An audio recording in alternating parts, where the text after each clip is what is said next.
It is a brand new episode of Flyers Daily for the 26th of May, 2025. Hard to believe we're almost knocking on the door of June already. It is a Monday edition, and we've got a lot of great stuff planned this week. But on Mondays, we celebrate the man, the myth, the legend from NHL.com, PhiladelphiaFlyers.com, HockeyHotStove.com. He's writing all kinds of great stuff on Hockey Hot Stove. I've been checking it out, and hope you do as well. It is Bill Meltzer. Bill, how are you? Doing well, and hoping everybody's having an enjoyable Memorial Day weekend. Safe. At home. Yeah, and absolutely. Remember what the holiday is about. 100%. Yeah, no doubt about it. And we hope everybody had a great weekend. I'm going to start off with this, that Memorial Day weekend in Philadelphia featured not one, but two Metallica shows, one with Limp Bizkit opening on Friday night, and last night with one of my favorite bands, Pantera, opening. Wow. And I was not at either show. Yeah. I didn't think I'd be able to go. I still don't think I got to think there's like 5 people that DM me offering me free tickets to go. And I appreciate it so much. I just think it would have been too long of a day for me and I run out of gas. But it pains me to know that Metallica was in town all weekend and I did not see them. Now I've seen them over 60 times. Yeah. But damn. No, I don't love outdoor shows. I hear you. I'm hoping I get to see them in Houston. Yeah. It just coincided with going back to Texas for a few weeks, unfortunately. But from everything I've heard, it was a phenomenal show. No surprise there. I mean, they're incredible live. Yeah, and playing in the round too at the big stadium helps, but I don't love the big stadium show. I like the more intimate indoor setting. But if you've never had a chance to see them, go check them out. They're always on the road still doing great. So big bummer for me. But the NHL playoffs roll on, Bill, and this is kind of where I want to start because, Carolina, I think they've lost, 14 straight conference final games now. Yeah. And they just seem like they got nothing for Florida, literally nothing. And, I'm getting a bunch of DMs and tweets from people saying, if they get swept out again, Flyers hired Tocchet, and maybe Brind'Amour is going to become available. I don't know why Brind'Amour as an ex-Flyer is okay, but Tocchet as an ex-Flyer wasn't. Yeah. And Brind'Amour's got this record of really struggling in this particular round of the playoffs. But that team is just not built to handle what Florida is throwing at them right now. I think Florida is going to go down as one of the really good teams since 2000. But nonetheless, they got nothing for that team. No, and I expected Florida to win the series just by virtue of being defending Stanley Cup champions, back-to-back Eastern Conference champions. Wasn't expecting to be 3 games in as we're recording this, and there hasn't been a competitive game in the series. I mean, every game has pretty much been a walkover by the end. They just don't match up with them, and they dismantled the Capitals pretty well in the previous round. But one of the biggest things to me that really struck me in the game so far is Carolina. They're so dependent on their puck possession game. Yeah. And Florida's just having their way. I mean, the puck is there. Anytime there's a battle for the puck, Florida's coming away with it, and they can't physically compete with them.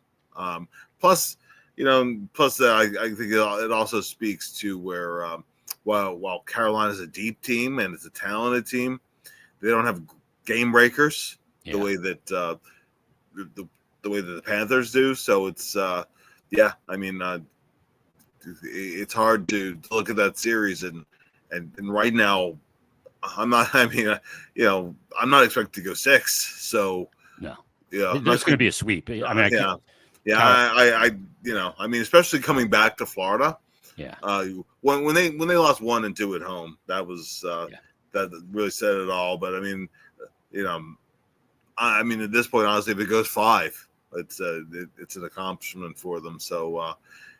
It really shows that Florida's the team that the way Bill Zito has constructed that roster, is that is a team that obviously they're very good in the regular season too, but that is a team that is constructed for postseason hockey.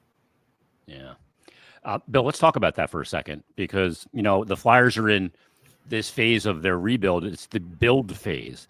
And you've got to make some choices when you're building a team. You got to you got to decide. You got to go, okay, am I building a team that guarantees me playoffs every year? It's lock, stock, and barrel. It's going to be guaranteed playoff team. But am I also building a team that's built to handle the playoffs? And Bill Zito, I know you put out this tweet the other day. He was actually a finalist for the GM job up against, I guess it was Chuck Fletcher at the time. Chuck, yeah.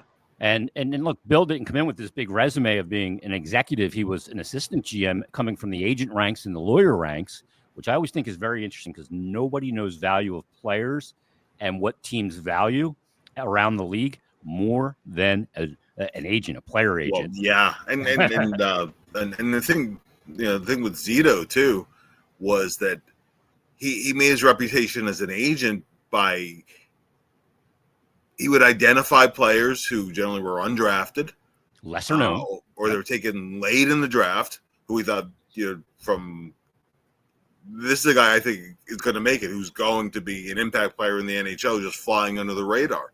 And you look who his first few clients were: Tim Thomas, Kimmo Timonen.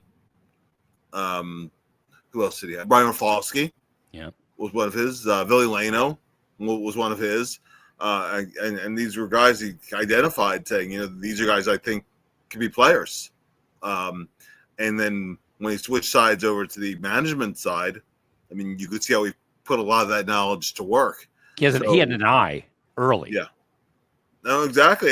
And look at, yes, he acquired some very good players. Barkov, for example. Yeah. Ekblad was already there, so there was already a foundation built.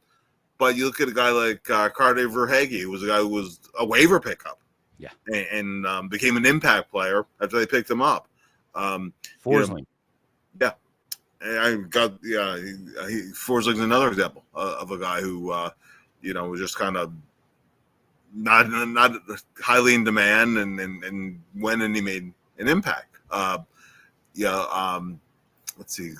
I mean, there's other examples too, but at any rate, Chuck trade too with Huberdeau. Yeah. Oh yeah. No, for sure.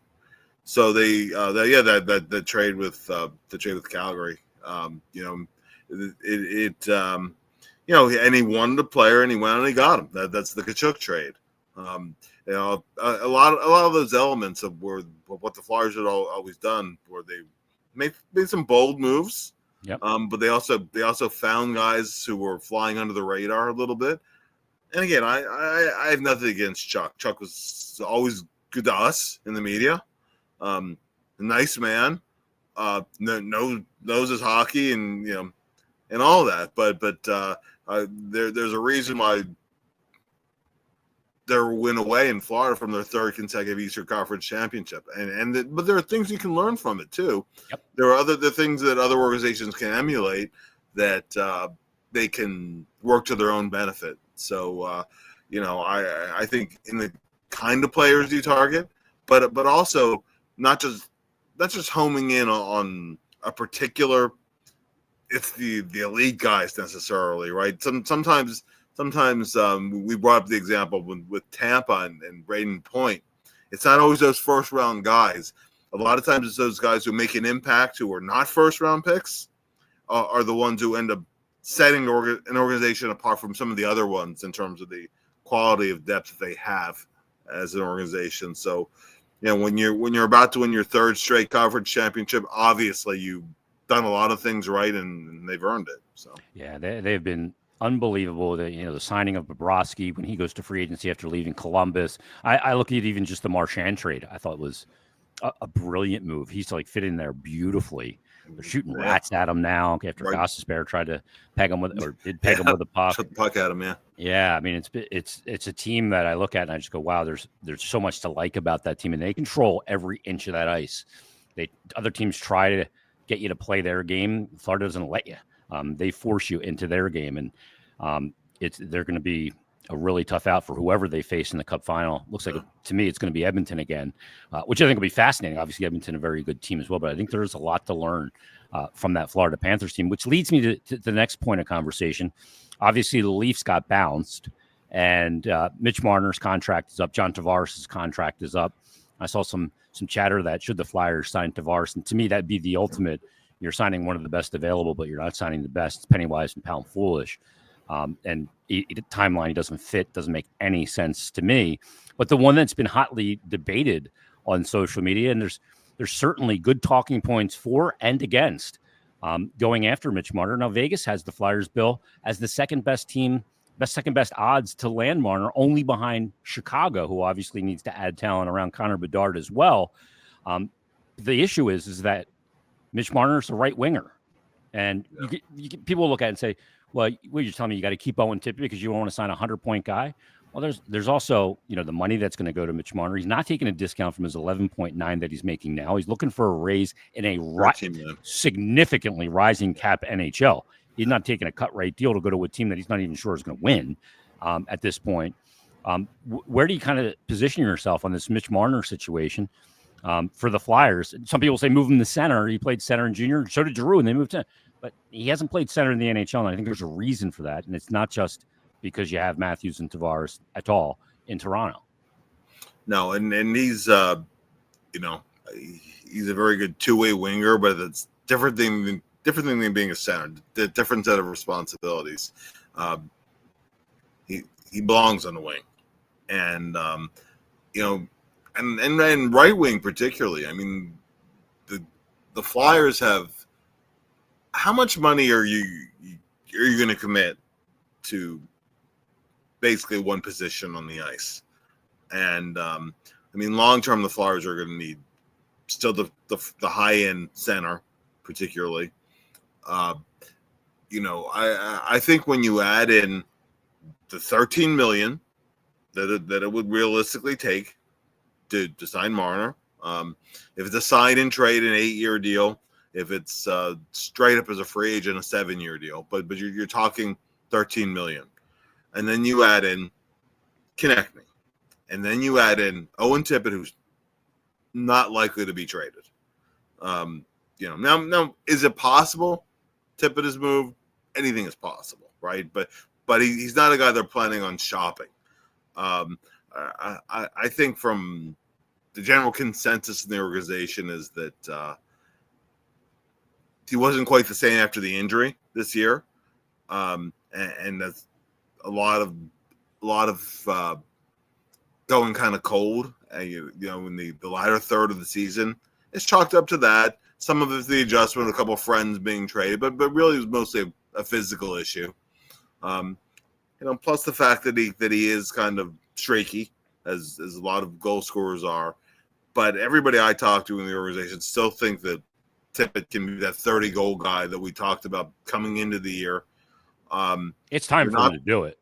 You got to be that guy. Now, I'm tired of talking about it. Like, he needs to be a 30 goalie. He's got skills there. He needs to be, right. And really the way to getting there is everybody's going to have the hot and cold stretches, but those cold stretches can't last as long as they do. Rather than going stretches where he has 13 games with 1 goal, and then he'll score 7 in the next 8 games or whatever that is. Finish in the 20 to high 20 range, high 20s really the previous 2 years. But there's no reason that somebody with his physical tools and his level of speed for a guy his size is exceptional. Yeah. And that's you're not going to find very many guys with his mobility and his size. And the way he can take the puck to the net. We've talked in other episodes too about he's not always the easiest line mate to play with, not out of any kind of selfishness or anything. Just his skill set is just one where he's not a guy who's going to go to a spot and one time a puck or whatever the case might be. He's a guy who likes to take the puck, take it anywhere, sometimes in his own end of the ice, but just grab it and just take it to the net himself. Yeah, you just get him the puck and almost kind of get out of his way and let him do his thing. Yeah, when he's confident and he's instinctual, that's when he's good. That's when he can't live in that land long enough. Exactly. When he's just going out and playing. Yeah. But if you take Marner, you take Konechny, and you take Tippett, then you're talking about more than $28 million tied into 3 players. Not even having touched what you need at center or filling in other places as well. Goaltending, yeah. Yeah, the goaltending piece clearly. you also have to think long term. Michkov is still his entry level deal, but his next contract is going to be a big increase, right, for a lot of years. So that'll be 4 players, all wingers, who you've tied a lot of money into for a lot of years. So I think when you take it from the cap perspective, when you take, when you look at the long terms of what you need positionally, I don't think it fits. And then we could get into the whole discussion of, well, Marner's history in the playoffs is what it is, right? Now, he's got good postseason numbers. It's just that when you extrapolate the numbers, they're a little different. When you look at games, 1 through 4, 1 through 5 in a series, he piles up points. Yes, but in those key, game 5, 6, 7, when you hit those do or die games, in the later part of the series, and sometimes too, he's compiled those points. And I mean, the thing is, in some of these series Toronto has played, the games that they've won, they've been to those 6-1 kind of games. Yep. It's been the 2-1 kind of games. Yeah. Where you really need that, your key guys, whether it's Matthews or Marner or Tavares or whoever, right? To be the guy, for your best player to be your best player in those games. There have been guys who, again, had a history of coming up small in big games, and then all of a sudden they turn it on, right? So he wouldn't be the first guy to do that, but I think when you add all of the things in terms of the bigger picture, I don't know that Marner is the guy I want to tie the next 7 or 8 years into $13 million. I mean, the contract might age just fine, but the bigger part too is by the time a guy gets to unrestricted free agency, well, he's getting into his late 20s. Yeah. So that's the way it works. It's just just the nature of the beast. Unless you're gonna offer sheet somebody and try to do it that way. So you don't get 22-year-old UFAs that have established. No, they're not. Not unless they're unsigned or unless they're undrafted kind of guys. So no. So as you said, you could stack things up on one side, stack things up on the other, and you can make an argument either which way. But I'm in the camp. I'm looking elsewhere. Yeah, I mean, and everybody says, well, the Flyers, beggars can't be choosers. You're looking for high-end talent. It's hard to get if you're not going to bottom out and draft in the top 2 or 3 in multiple drafts to get multiple elite players. Then when a player like Mitch Marner may be available, we don't even know if he's going to leave Toronto. I think he is, but you got to strike because it's hard to get these players. Yeah. Well, I mean, I've seen that notion on social media a lot, and I had responded to a guy on Twitter. And I said, as far as getting elite talent, and just went through, like, in my head, I was just kind of sitting down and thinking about it. Rantanen entered the trade market. Now, he was a 10th overall pick, but is he elite talent? You're damn right he is. He entered the trade market not once but twice this year, and eventually signed that extension with Dallas. Tkachuk, as we mentioned earlier, was traded, a 6th overall pick. He's an elite player in the NHL. Look at Alex Pietrangelo, was a legit cup-winning number 1 defenseman, went to free agency, ended up in Vegas. Reinhart, traded from Buffalo. Tage Thompson, traded to Buffalo. Not that he's elite, but he's a legit top center. Artemi Panarin was a UFA. Bo Horvat, lesser-known players. Yeah. Timo Meier, Tarasenko, Ryan O'Reilly, Hurdle, Stone. Erik Karlsson's been traded many times. Gensel was traded, didn't extend with Carolina, now it's in Tampa. And JT, I mean, you can get these players. It's not like if they miss out on Marner, there's never going to be an elite talented player for them to get. No, for sure. And the other part of that too, Jason, is that there's always the argument, well, why does so-and-so want to come to Philly? We've talked about some of the ancillary reasons, but well, he wants a chance at the Cup. Well, when Panarin first went to the Rangers, they were still trying to come out of a rebuild, but they'd just gone through a bit of a rebuild restructuring. When if you're signing with the Rangers, because people point to, well, how long it's been since the Flyers won a Cup. the Flyers out of the playoffs and whatever, right? And all fair points, but the New York Rangers have won Stanley Cup in the last 85 years. Do you ever go, well, he's not going to side with the Rangers. They've won one cup in 85 years, right? Or with Toronto, they haven't been to a final since 1967. Well, equally true, but there's those arguments don't work both ways for the irrational, Bill. Exactly. Oh yeah, but I mean that's true. But it's there's a lot of factors in play. That's the whole point. Yeah, no question. There's another guy's name that's out there right now all of a sudden because he put out a tweet saying he is asked to be moved out of Utah. And that is Logan Cooley. Like this, I was like, is this really a Logan Cooley account?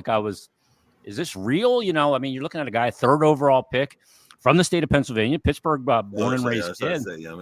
Yeah. And I mean, he's only 21 years of age and just turned it 22 days ago on May 4th. First round pick, center, got some size to him, 6-footer. Had a pretty good season statistically with 65 points in 75 games, got 109 points now already in 157 games. Yeah. This has got to be a guy you kick tires on, I would think, if you're Danny Briere. For sure. And because of how I'm more interested in him than Marner, by the way. We talked about what's the timeline, right? Yeah. Well, at that age, you have time. You have time to build around them, figure out what you need to change around them. So if you're 3 years, 2-3 years in, and you're still in the first round or whatever the case might be, well, you still have a significant amount of time. He's just hitting his prime at that point. I think in some cases, it's fine going after a guy hitting his 30s or even in his 30s. But when you're going to commit that long-term kind of a contract that it would take to sign a player like that, I definitely think when they've already shown they're an impact player and they're just going to continue to get better, to me that's where you try to work something out too. This is where all these assets can come into play, Bill. So yeah, I may even drop my RFA desires to get in on Logan Cooley because he's 21, and this is one of those situations where this one doesn't happen often, where a player, entering his 3rd NHL season, that's the 3rd overall pick, asks out publicly, which really, now there's going to be a lot of teams making that phone call, but Danny Briere's got a lot of hockey equity, and capital. Yes. Now that's the situation where you do package what you have there. Yeah, you have a number of assets, 1st-round picks, and I have. I'm fine with that. I'm fine with putting pieces together, even in cases like a high-end 1st-round pick, because if your pick, it's a known commodity, the pick pans out too. I was going to say he's not that far from that himself, right? Yeah. So. Yeah, I mean, he's a 3rd overall pick. He's a known commodity, and I mean, there'd be a lot I'd be willing to give up for Logan Cooley because he solves a problem here, long term, and on that timeline. Now you got a 20-year-old Mishkov, a 21-year-old Logan Cooley. Look, a team like Utah is going to be going, okay, I want 1st-round picks. They're going to be looking at a guy like Forster. They're going to be looking at really significant compensation because there's going to be a lot of competition to get him traded out of there. Pittsburgh, I think, will be all over it, but you can outbid them. That shouldn't be a problem. Bring the kid home, let him play on the knee of Sidney Crosby for a couple of years. But there's going to be a lot of teams interested in Logan Cooley. Oh, without a doubt, there's competition, so you have to put your best foot forward with a highly competitive offer, and I'm for pretty much whatever you need to do. Yeah, you're going to have to overpay. You're just going to, because it's going to be you and one other team in the bidding. Absolutely. Utah's looking to capitalize. When you're losing a 3rd overall pick from the 22 draft, that's shown some life in the NHL already. That's a premium, no question about it. Bill, we saw some reports this week that Maxim Shabanov, who the Flyers have been linked to, I guess, loosely in some ways, he had a real good season in the KHL once again. And he's going to be coming to North America, and apparently the Flyers may be in the mix to obtain him or acquire him, however you want to term it. He's got some pretty good numbers. I'll give you what he did last year. in 65 games, 23 goals, 44 assists, 67 points. The year prior, 25 and 25, 50 points in 64 games. He is a player that does not have a tremendous amount of size. He's basically what I was in high school, although an inch taller, 5'8", 156. Can that translate to the NHL game? Yeah, in some cases it does. What's your thoughts on Shabanov? What have you heard regarding him? And I'm sure you've seen him play. I'm not a big KHL watcher, but does this game fit? Well, he was the finalist MVP this year. His team lost in the finals in the playoffs, but he had a really good playoff run too. Very slippery with the puck on his stick. Very, very clever, very creative. He has put on some weight over the last number of years. I mean, I think he's 24 years old now. The weight that's listed on Hockey DB is pretty outdated, but he's still no more in the high 170s to 180 range. So he's still small, and I mean he's smaller than Bobby Brink. He's not Nathan Gerbe small, but he's smaller than Brink. So that's certainly on the smaller side. My thought process in this, Jason, is can't hurt to bring a guy over for a year and see what he can offer. I mean, at 24 it would be a 1-year deal anyway by the nature of it. Mm-hmm. But who do you play him with, right? He needs to play near the top of the lineup to be successful. If he's not scoring for you, I don't know what his role would be. And I know people say, "Oh, well, play him with Michkov." Well, who's gonna go get the puck on that line? Who would their center be? You play Mishkov, Shabanov, and Cates. Does that make sense? Yeah, I don't know. I mean, I'm not saying you have to keep Cates together with Forster and whoever the third guy in the line is, whether it's Brink or somebody else. But there's that possibility, right? I don't think Couturier is the right line for him. Maybe Ryan Paling. Maybe I don't know. But he's too far down in the lineup on the pecking order to play. I mean, although they did take a look at Paling up in the lineup, latter part of the year, and he did have some success doing that. But so I'm not sure really. You can always look at it in camp and see where that sweet spot for him might be. But you need power play time. Who are you going to play him over, right? I'm playing him over Michkov, and I don't want them on the same line. Yeah, no chance. I'm going to play him over Michkov. I'm not playing him over Konechny. Nope.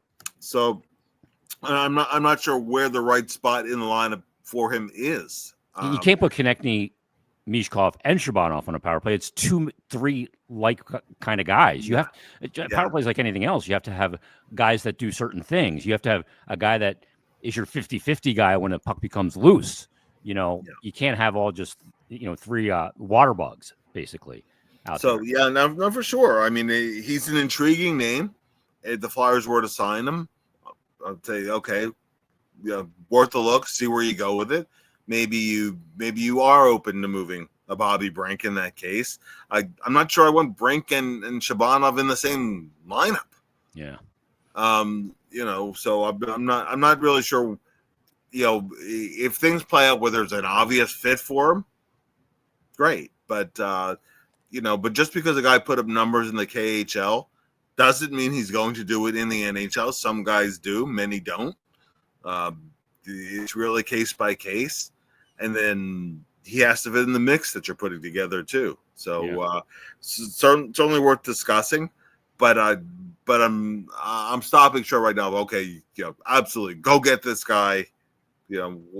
Whatever it takes to get him, because look at the KHL numbers that he has, and who knows? We'll see on it.